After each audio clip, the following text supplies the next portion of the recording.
आत्मा ने अनेक वस्त्र पहने हैं।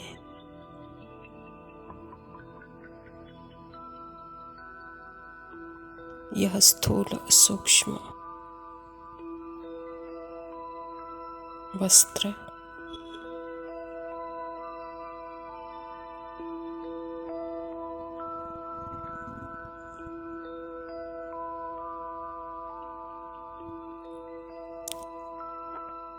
आत्मा की स्किन बॉडी तो पहनी है, लेकिन बॉडी के भी जो सेंसेशंस है उसको भी पहनी है।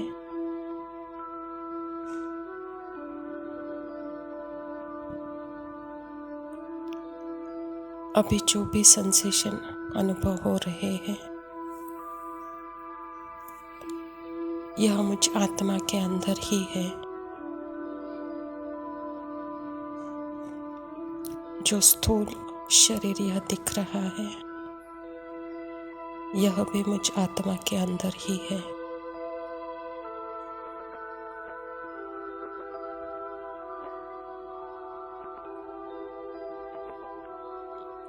यह शरीर एक संकल्प है, कॉन्सेप्ट है।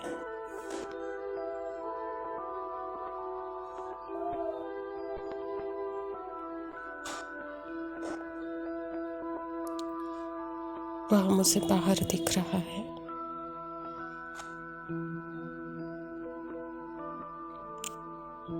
जो कि मुझ आत्मा के अंदर ही मन बुद्धि संस्कार स्क्रिप्ट में है।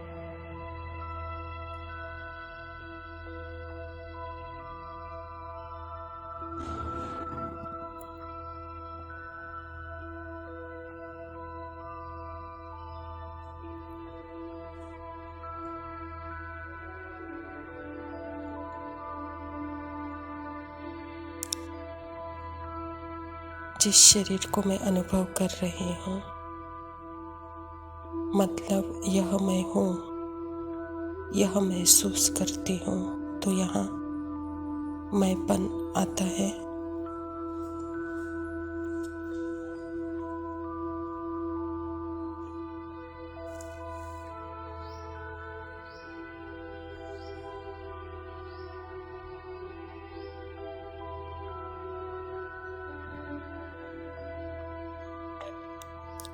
जैसे दिल में कुछ घबराहट हुई, हार्ट बीट एकदम फास्ट हो गई, तो ऐसे लगता है यह हार्ट बीट ही मैं हूँ।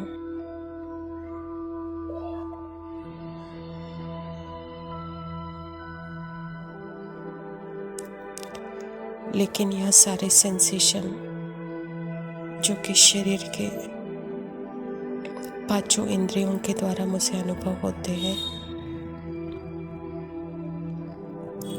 यह मेरा ही संकल्प है, मेरा ही कॉन्सेप्ट है।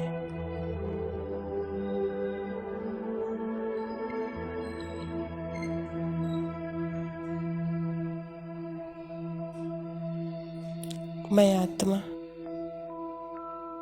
अब इस नाम रूप और बॉडी से मर गई।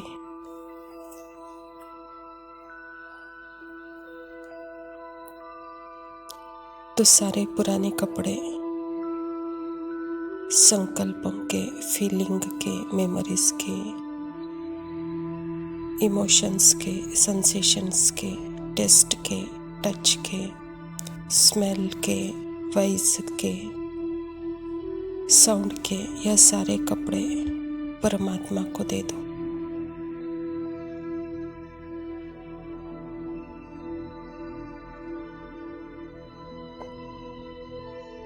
बाबा कहता है शरीर जैसे यह सांप है,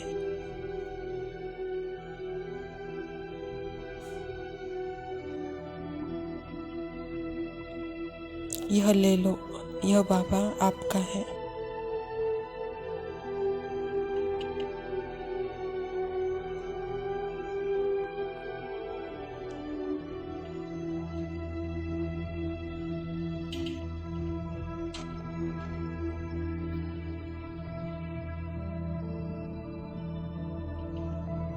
जब यह मैंने बाबा को दे दिया तो जो मैं रियल हूँ, मैं अपने आप को एक लाइट का, सेंसेशन का, वाइब्रेशन का अनुभव कर रही हूँ। हल्कापन है, लाइट है।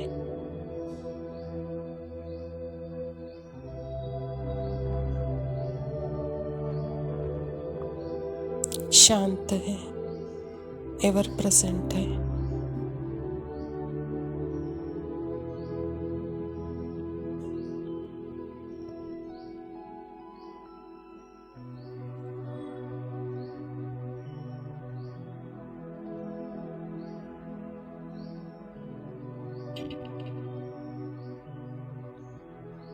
जैसे टाइम स्पेस थम गया है और मैं उससे परे हो जा रही हूँ।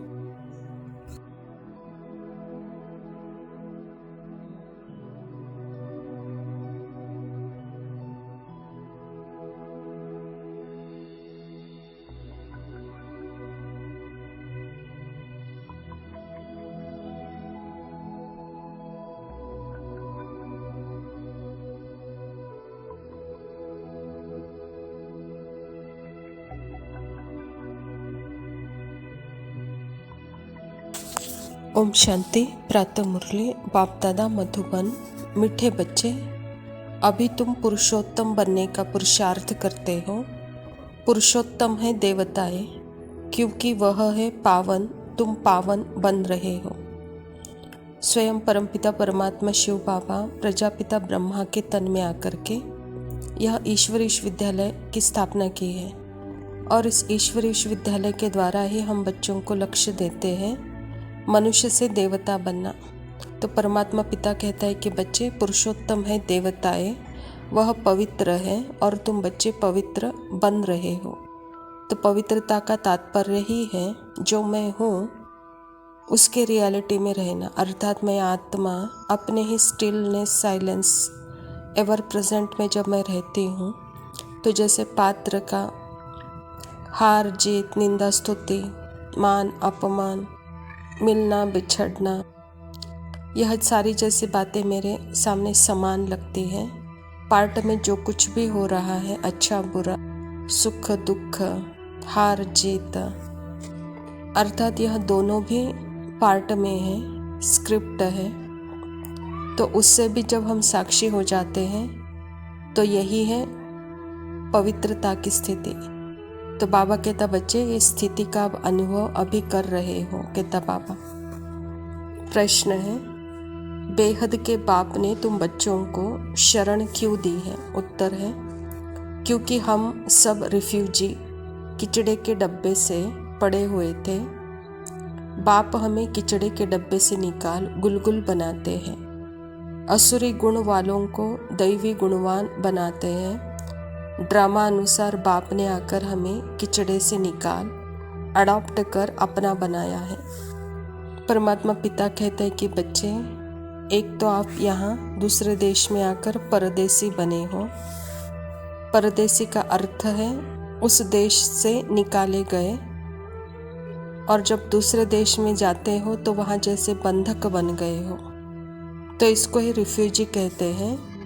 और बाबा कहता, विकारों के कीड़े बन गए हो, जैसे कि किचड़े के डब्बे में पड़े हो। तो यह विकार की पैदावाश होती ही है देह के अहंकार से। जब देह का भान आता है उसमें मैपन होता है, और उस मैपन को पहचान बनाकर चलते हैं तो वहाँ काम, क्रोध, लोभ, मोह, अहंकार, यह जैसे नाली के कीड़े कहता बाबा, गंदगी।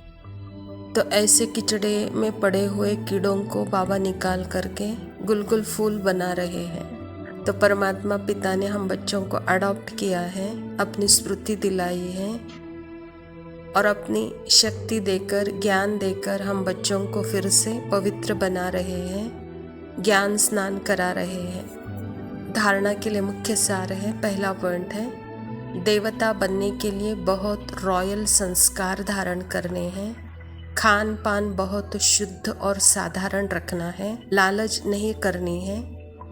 अपना कल्याण करने के लिए दैवी गुण धारण करना है। बाबा कहता जैसे आहार में भी सात्विक, राजसिक और तामसिक आहार होता है। जिस आहार को मन आकर्षण होता है तो वह आहार जैसे तामसिक आहार, और जिस आहार में मन आकर्षित नहीं करता है तो वह जैसे सात्विक आहार। तो मन का आकर्षण फल फूल में नहीं जाता है, मन का आकर्षण सात्विकता में नहीं जाता है, और मन का आकर्षण तामसिकता में बहुत जल्दी जाता है। तो तामसिक पदार्थ का गुण हमारे मन पर प्रभाव करते हैं। तामसिक आहार जैसे कि यह जैसे कि महापाप है, जीव हत्या महापाप। तो जिस आत्मा का हमने शरीर खाया है अर्थात उसको मारा है, तो उसका दुख, उसकी जो भी अनुभूति है, जैसे कि हम वह खाकर उसका कर्म भोग हम लेते हैं, और वह कर्म भोग हमको एक दिन चुकता करना पड़ता है इसी शरीर के द्वारा। इसीलिए बाबा कहता बच्चे यह खान पान बहुत शुद्ध रखो, साधारण रखो। कहता बाबा लालच हबज नहीं करो अपने कल्याण के लिए, क्योंकि देवताएं बन रहे हो। तो जो सात्विक है, जो मन का खान पान नहीं है, जो शरीर के लिए अच्छा है, वह खान पान खाओ। कहता बाबा दूसरा पॉइंट है अपने ऊपर ध्यान रखते सबके साथ बहुत प्यार से चलना है। अपने से जो सीनियर हैं उनका रिगार्ड ज़रूर रखना है। बहुत बहुत मीठा बनना है, देह अभिमान में नहीं आना है।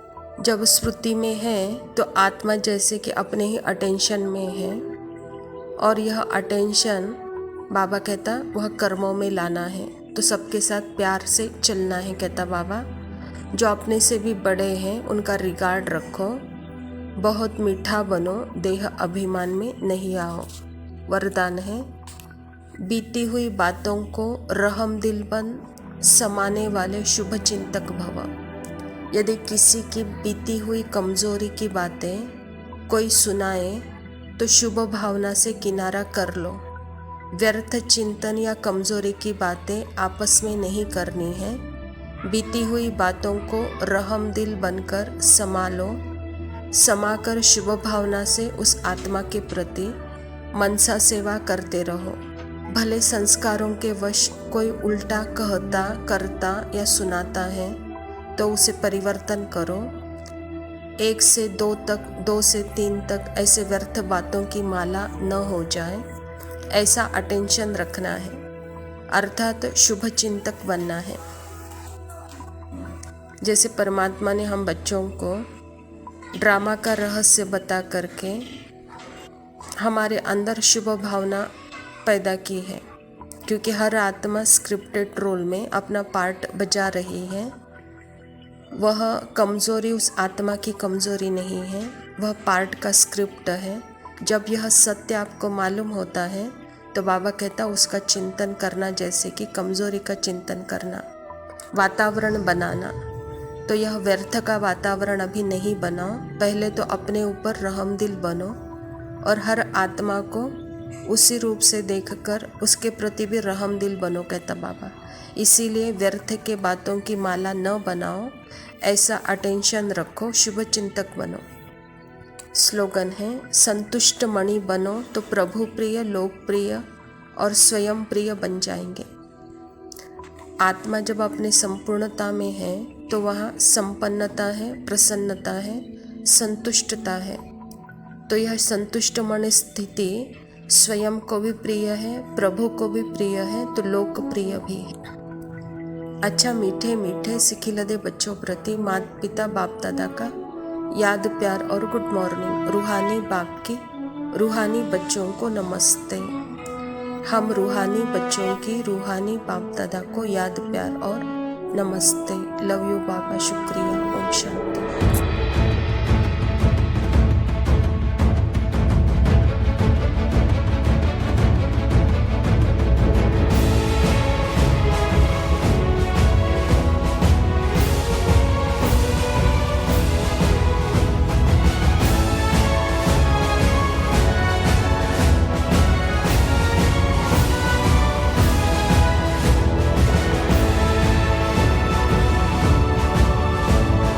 जिंदा है तो जिंदगी की जीत में यकीन कर, अगर कहीं है स्वर्ग तो उतार ला जमीन पर। तू जिंदा है।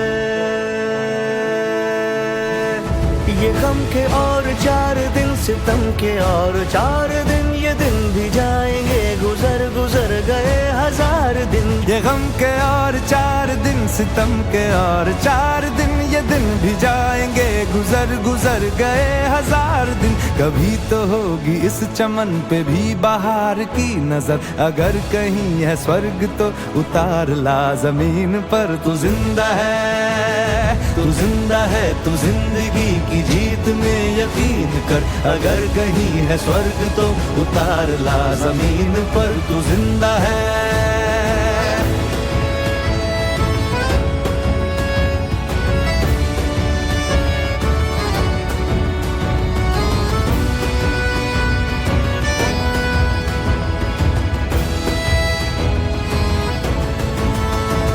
सुबह और शाम के रंगे हुए गगन को चूम कर, तू सुन जमीन गा रही है कब से झूम झूम कर। सुबह और शाम के रंगे हुए गगन को चूम कर, तू सुन जमीन गा रही है कब से झूम झूम कर। तू आ मेरा श्रृंगार कर, तू आ मुझे हसीन कर, अगर कहीं है स्वर्ग तो उतार ला जमीन पर। तू जिंदा है, तू जिंदा है, तू जिंदगी की जीत में यकीन कर, अगर कहीं है स्वर्ग तो उतार ला जमीन पर। तू जिंदा है।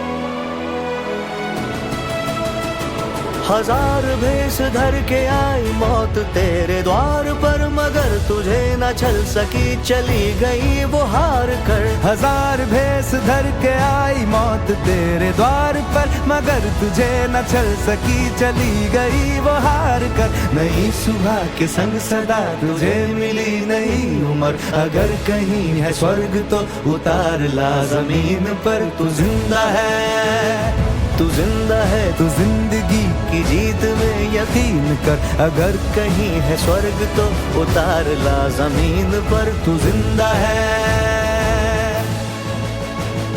बुरी है आग पेट की, बुरे है दिल के दाग, ये न दब सकेंगे एक दिन बनेंगे इनकलाब। ये बुरी है आग पेट की, बुरे है दिल के दाग, ये न दब सकेंगे एक दिन बनेंगे इनकलाब। ये गिरेंगे जुल्म के महल, बनेंगे फिर नवीन घर, अगर कहीं है स्वर्ग तो उतार ला जमीन पर। तू जिंदा है, तू जिंदा है, तू जिंदगी की जीत में यकीन कर, अगर कहीं है स्वर्ग तो उतार ला जमीन पर। तू जिंदा है, तू जिंदा है, तू जिंदगी की जीत में यकीन कर, अगर कहीं है स्वर्ग तो उतार ला जमीन पर। तू जिंदा है।